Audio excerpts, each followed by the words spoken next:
অঙ্কটা দেখে খুব কঠিন মনে হয় না, কিন্তু এই অঙ্কটা আমরা 5 সেকেন্ডের মধ্যে করব। তুমি দেখো, x প্লাস 1/x সমান সমান 2 হলে x by x square plus x minus 1 এর মান কত? এইরকম যদি মান দেওয়া থাকে x প্লাস 1/x সমান সমান 2 অথবা a প্লাস 1/a সমান সমান 2, বুঝবে কি এই অঙ্কটা খুবই সহজ। এই অঙ্কটা একাধিক চাকরি পরীক্ষা আসছে, স্টেশন মাস্টার সহ অনেক চাকরি পরীক্ষা আসছে। দেখো এই অঙ্কগুলো কিভাবে করবে, খুব সহজে। তো তুমি এই x এর মান যদি 1 ধরো, 1 প্লাস 1/1 সমান সমান 2, 1 ছাড়া কোনো মানই তোমার এই অঙ্কে 2 হবে না। তো 1 ধরলেই দেখবা কি এই অঙ্ক 2 হবে, মান মিলবে।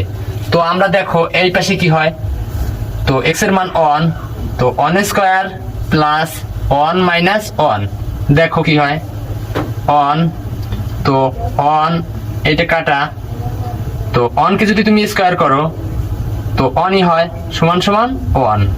তো উত্তর সি। খুব সহজেই তুমি এই অঙ্কগুলো করতে পারবে। Thank you watching my video. ধন্যবাদ সবাইকে।